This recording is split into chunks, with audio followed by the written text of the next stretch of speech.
Assalamualaikum warahmatullahi wabarakatuh. Selamat sore teman-teman. Hari ini tanggal 24 Mei 2025, hari Sabtu. Saya akan bahas satu berita ya. Daftar portofolio saham Lokeng Hong ini agak keputus. 2025.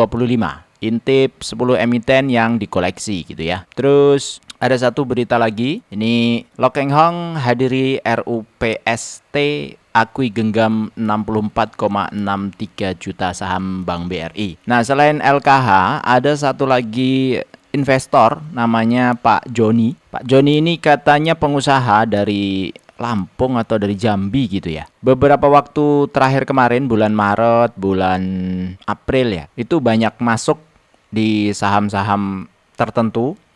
Nah, kita akan coba bandingkan performanya. Ini Pak Joni ini luar biasa yang dipegang saham-sahamnya. Saya agak ngeri-ngeri sebenarnya ya. Oke, kita langsung aja. Pertama kita bahas Pak Joni dulu ya.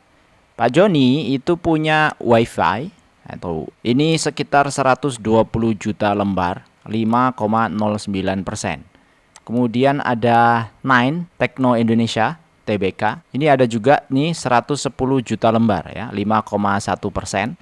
Kemudian ada MEN, MENN, MEN Teknologi Indonesia. Ini ada 250 juta lembar. Lalu ada Data, Remala Abadi. Ini ada 75 juta lembar. Kemudian ada Mina. Mina ini 350 juta lembar. Nah, saya sudah riset kecil-kecilan ya. Kapan saja beliau beli saham-sahamnya ini. Nah, ini saya sudah coba rekap ya. WiFi 120 juta lembar, Mina 350, Data 75 dan seterusnya. Kemudian dia beli itu 20 Januari untuk WiFi, Mina 4 Maret, Data 23 Februari 25, MEN itu 11 Maret, Nine itu 12 Maret. Jadi tanggal belinya ini berdasarkan pembelian pertama yang nilainya lumayan fantastis. Jadi sebenarnya ada pembelian-pembelian berikutnya, tapi saya nggak rekap. Dan ini secara harga beli ini juga estimasi ya. Di harga tersebut ya, harga 20 Januari itu sekitar 920 itu kalau nggak salah closing atau open. Pokoknya ini harga estimasi saja, bisa salah, jadi tidak serta-merta tepat. Tapi yang menarik adalah semua saham yang dia beli, ini total nilainya ya, kalau misalnya sekarang kita hitung itu sekitar 398 miliar value-nya kalau di harga saham yang sekarang. Tapi sebenarnya pas waktu dia beli itu angkanya mungkin nggak segitu. Saya nggak hitung waktu dia beli itu ngabisin uang berapa. Tapi yang saya hitung profitnya saat ini ya. Ketika beli ini 20 Januari 920 untuk WiFi. Itu sekarang harusnya dia masih floating profit sekitar 281 M. Lalu ada Mina itu floating loss ya 9 miliar. Data floating loss 35 miliar. Kemudian MEN floating profit ya 5 miliar. Nine floating loss 6,4 miliar. Nah, total ini floating profitnya 236 miliar. Apa yang mau saya sampaikan di sini? Pertama adalah ketika kita membeli saham yang seperti ini, maka mesti siap ketika ada floating-floating yang kondisinya seperti ini, karena saham-saham ini hanya mengandalkan capital gain. Capital gain itu adalah hanya perpindahan uang saja dari uang kita ke uang orang lain. Ketika kita membeli di harga bawah, kemudian menjual di harga atas, yang menampung di harga atas itu uangnya pindah ke kita. Nah, ini yang saya biasanya sebutnya adalah zero sum game, karena kalau hanya capital saja, ya seperti itu.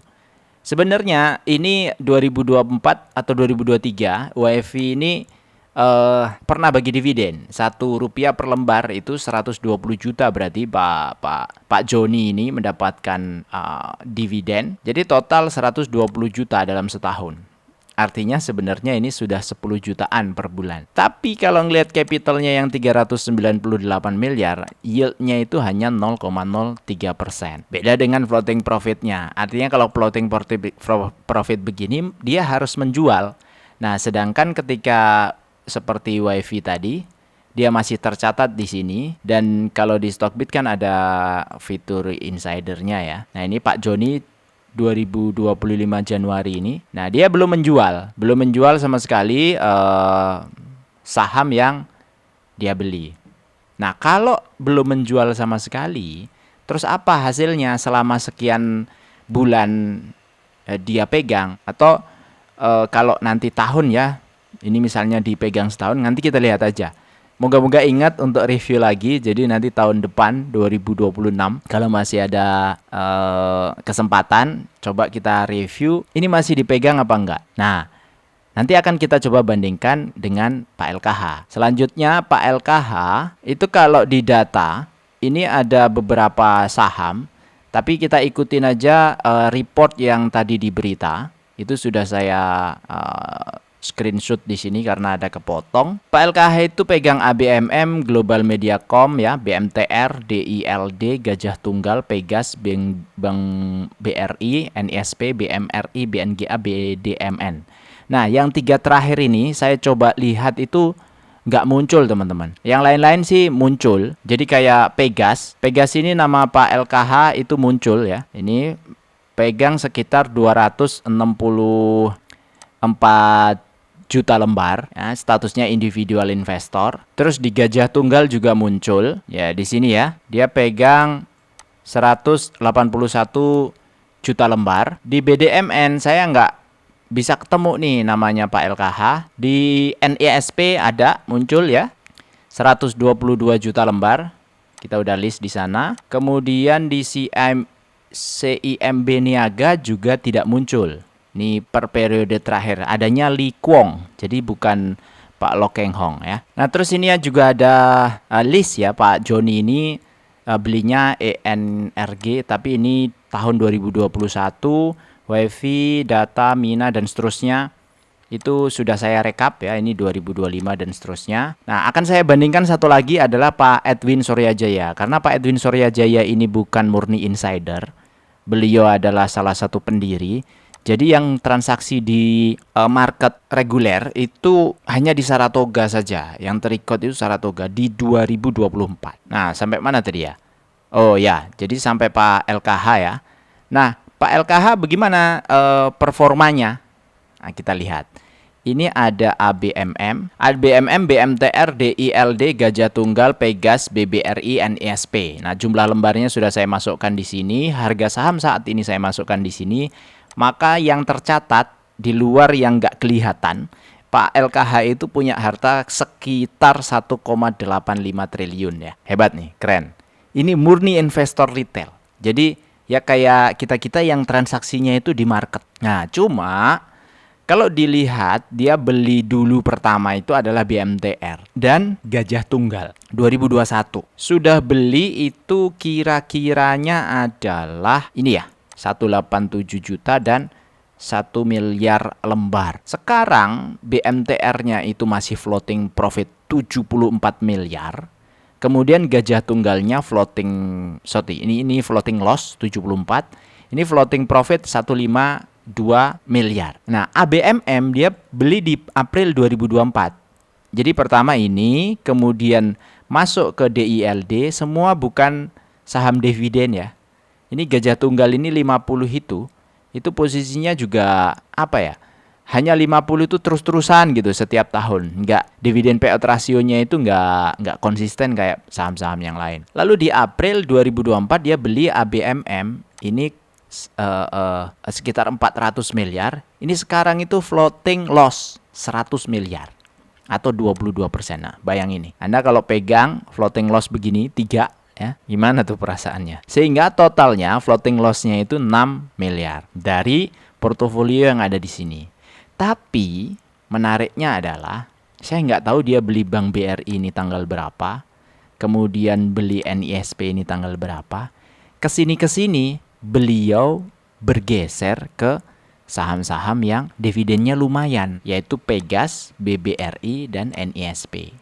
Ini kalau lihat ya, ini performanya ya. Dividennya 8% untuk Pegas, 7% untuk Bank BRI, NISP 7,74%. Ini saya hitung berdasarkan value yang ada sekarang. Sehingga dia punya dividen 2024 itu 100 miliar. Yang mayoritas disumbang itu sekitar 73 miliar.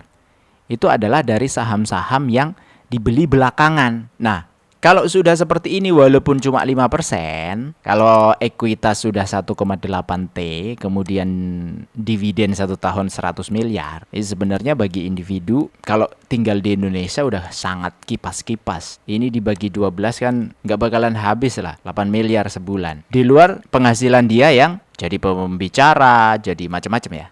Ini hanya dari dividen saja. Nah, yang menarik adalah ketika sekarang bergeser beliaunya menjadi investor di saham-saham yang dividen. Kalau didiamkan, ini didiemin aja. Setahun dia dapat dividen 21M dari Bank BRI aja, setahun dapat 21M. Kayak kita ini kan selesai sebenarnya. Beda dengan kayak DILD dan BMTR yang nggak bagi dividen.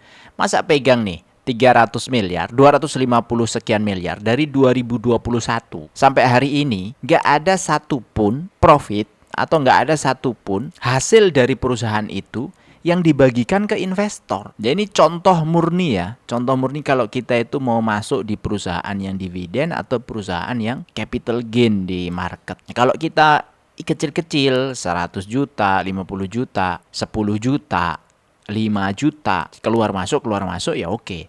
Tapi ketika sudah gede kayak miliaran begini dia pegang, mau keluar masuk nggak gampang. Kayak Pak Joni nih ya, misalnya di Mina dia floating loss 9 miliar ya, 31M kan value-nya. Transaksi harian Transaksi harian di Mina itu hanya 4 miliar. Artinya kalau 31M ini dia mau exit, mau keluar dibagi 4 ya. 7 hari itu berarti drop terus kan? Karena dia keluar terus maka dia harus jual, maka drop terus, drop. Artinya ketika mau keluar dengan kondisi 7 hari terus dia mungkin nggak tahu ARB atau nggak ngerti. Taruhlah misalnya ARB, harganya kan jadi drop jauh banget. Terus misalkan ini Men, transaksi harian cuma 1 miliar. Dia punya 11 miliar. Berarti 11 hari dia harus exit. Terus Nine ini juga sama. Yang gede mungkin data oke lah ya. WiFi ini juga oke. Dia punya 240 tapi di transaksi hariannya 87. Jadi mungkin berapa hari nih? 5 hari. 5 hari kalau keluar terus juga lumayan. Mungkin floating profit 100% ini ketika hari ke-5 nggak jadi 100%. Kan ini syaratnya floating profit ini tetap harga pas waktu dia jual itu kan tetap di 2000. Sedangkan kalau bicaranya harga harus di 2000, ya ini WiFi ya. WiFi. 2000 kan di sini. Transaksi harian nih sudah mulai mengecil nih. 26 juta lembar ya, 14 juta lembar nih. Sorry, 20 ya. 20 juta lembar. Dia tadi punya 120 dibagi 20. 6 hari kalau didam ke hajar kiri semua, ya pasti kan turun begini. Jret turun kan. Kalau turun ke bawah, keluar, turun ke bawah begini. Harganya misalnya turun 30% misalnya, 550. Ya enggak 9, sorry, salah. Mana tadi WiFi? Nah, ya enggak 2000 lagi kan? Nah, nih misalnya nih ya, turun 30% berarti ke 1400. 1400 ya berarti enggak 100% lagi. Mungkin tinggal 30%, tinggal 40%. Itu kalau kita mengharapkan capital gain. Bandingkan lagi dengan Pak Edwin Suryajaya. Nah, ini Pak Edwin Suryajaya ini karena owner, jadi tidak bisa kita samakan dengan retail ya, retail investor kayak kita. Memang beliau ya spesial, kayak SRTG ini karena pendiri, ya value sahamnya dia nggak ngeluarin 8T ini, bukan. Adro juga sama, nggak ngeluarin 2,2T. Mungkin di market ada beberapa yang dia beli ya. Nah, ini dividennya beliau itu 537 miliar 1 tahun. Dibagi 12, 44 miliar sebulan. Dibandingkan Pak LKH yang 8 miliar sebulan. Ya memang value-nya di sini jauh ya. Karena memang ini pendiri, namanya pendiri kemarin saya sudah sampaikan. Pendiri itu boleh-boleh aja jual saham itu bebas. Kayak Goto, dia value-nya 1, dijualnya 398 kan kemarin kan, 398 kali lipat. Artinya sekarang yang dimiliki Pak Edwin yang 8T ini pada waktu dia mendirikan perusahaan belum tentu di 8T. Tapi kalau dividen ini value-nya real. Kenapa? Karena memang diberikannya Rp22 per lembar saham atau 100 miliar dia punya dividen tahun 2024. Ini kalau digedein lagi pas waktu SRTG ya, pas waktu di 2023 luar biasa lagi karena 2023 itu Saratoga bagi dividennya 75 nih, Rp75 2022 ya. Nah, kalau 75 gede lagi 300 miliar. Kita pakai yang kecil aja 22. Pak Sandiaga Uno juga sama. Pemilik SRTG salah satunya adalah Pak Sandiaga Uno kecuali selain Pak Edwin Suryajaya. Nah, pelajaran yang bisa kita ambil itu pertama adalah ini adalah permainan capital value ya, teman-teman ya. Maksudnya semakin banyak kita punya capital, walaupun yieldnya modelnya begini, kecil-kecil begini, seolah-olah 5%. Tapi kalau capital kita udah gede, angka yang 100 miliar ini itu sudah melebihi dari value kebutuhan kita. Udah financial free sudah. Maka satu-satunya cara jalan yang bisa kita kejar adalah untuk meningkatkan ininya, meningkatkan yang di capital. Nah, bagaimana memanipulasi pikiran kita supaya kita itu konsisten? Itu pakai yang tadi, pakai yang kemarin. Saya sampaikan dividen for living, ya. Ada simulasi-simulasi. Oke, kalau saya nabung 2 jutaan per bulan selama 25 tahun, ketemunya di berapa sih? Oh, ketemunya di 16 miliar. Oh, sorry, kok gede banget. Oh, ini karena 20% yieldnya ya. 10% aja lah, misalnya 10% per tahun. Oh, ketemunya berapa? 3 miliar. Sekarang mungkin ketika kita bicara misalnya 2 juta per bulan jadi 3 miliar. Mana mungkin sih? Enggak mungkin lah. Enggak kebayang di pikiran kita itu enggak kebayang. Maka kita buat seperti ini tuh supaya kita tuh yakin bisa menuju ke arah sana. Hitungannya jelas kok, clear. Modalnya 50 di awal. 2 juta per bulan. Ini tidak di top up ya. Tahunan itu tidak di top up. Misalnya punya bonus, punya penghasilan lain dari bisnis lain, top up ke sini, enggak. Dan yang pengen saya tekankan adalah kalau kita punya capital misalnya 100 juta di pasar modal, itu kecil. Lihat aja kayak Pak Joni nih. Dia baru masuk ya, Januari 2025 ini ya. Catatannya memang 2025. Masuknya di saham-saham yang menurut saya ini adalah saham-saham tanda kutip gitu loh. Yang naik turunnya itu based on isu-isu, based on kayak gitu-gitu. Tapi yang dimasukin segini guys, hampir 400 miliar nih kalau value sekarang. Nggak tahu pada waktu dia masuk berapa. Tapi taruhlah dia punya 300 miliar, masukin jebret. Sebenarnya nggak usah tinggi-tinggi untuk kita keluar masuk mikir begini-begini ya. Masukin aja kalau 300 miliar itu ke saham-saham yang bagi dividen rutin, kemudian bagi sahamnya gede, masukin ke misalnya ke Astra, ke mana misalnya ke Pegas ya tadi ya, atau yang lain-lain lah. Selesai, nggak perlu mikir. Orang ini aja, Pegas, masuk Pak LKH 400 miliar kan? Kalau nilainya sekarang, itu sudah punya 39 miliar yield dividen 1 tahun. Nggak perlu mikir keluarnya gimana, nggak perlu mikir exitnya beritanya apa supaya bisa exit gitu. Nah, terus satu lagi, ini bonus ya, bonus teman-teman. Pani itu kan ada influencer, salah satu influencer yang cukup sering lah bicara masalah Pani. Pani itu bagus, bla bla bla bla segala macam ya. Di sini saya bilang, saya cari nih, Pani itu kayak gimana sih? Saya cari di bawah sini nggak ada nama-nama itu ya, nama-nama influencer tuh nggak ada.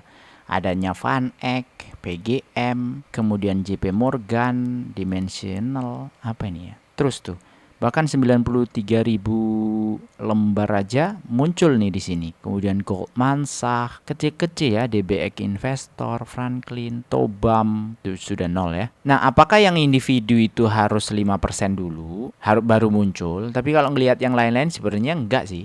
Yang lain-lain 0, sekian persen pun juga muncul tadi. Nanti kalau diamati selain Pak Lo Keng Hong ada Pak siapa tuh Setiono, Pak siapa namanya, muncul juga di situ. Nah, saya nggak tahu seperti itu apa enggak.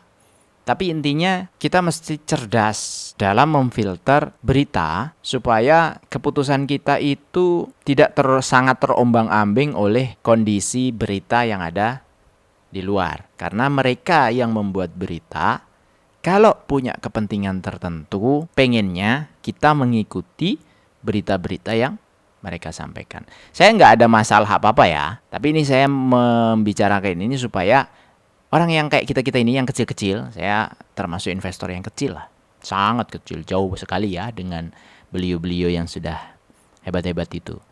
Tapi apa yang saya masukkan di dalam pasar modal, saya pengennya nggak hilang. Saya pengennya bertambah. Walaupun penambahannya sedikit-sedikit. Menurut mereka 10% menurut mereka mungkin sedikit gitu. Tapi bagi saya 10% per tahun itu termasuk yang gede. Nah, saya nggak ingin capital saya seperti Warren Buffett, saya nggak ingin hilang. Jadi data, fakta yang ada di lapangan itu bicaranya lebih keras daripada asumsi-asumsi apapun asumsinya. Paling itu aja dari saya, sudah sangat panjang. Mohon maaf, nah libur-libur jadi kita bikin video panjang, nggak apa-apa lah ya. Tetap sehat, tetap semangat, tetap waras dalam berinvestasi. Semoga video ini bermanfaat dan menjadi inspirasi. Semoga kita juga bisa punya capital nih kayak Pak LKH, juga Pak Joni. Walaupun Pak Joni memilih saham-saham yang tidak bagi dividen, ya kita hargai itu, biasa aja, perbedaan itu biasa aja. Nggak usah kita terlalu fanatik ke satu atau dua prinsip dan digaung-gaungkan ya. Saya punya prinsip ya, salah satu saya yang punya prinsip adalah saya hanya membeli saham-saham syariah, itu prinsip. Tapi sebenarnya saya kasih nama di situ supaya teman-teman yang fokusnya di saham syariah punya kanal. Karena saya beberapa kali lihat di influencer atau di YouTuber-YouTuber yang lain itu, belum ketemu saya yang memfokuskan di saham syariah, apalagi juga yang di dividen investing. Nah, spirit saya buat YouTube ini salah satunya untuk itu. Barangkali bisa membantu teman-teman, barangkali bisa bermanfaat, itu saya sangat senang sekali ya. Itu aja dari saya, terima kasih banyak. Wassalamualaikum warahmatullahi wabarakatuh. Sampai jumpa lagi di video berikutnya.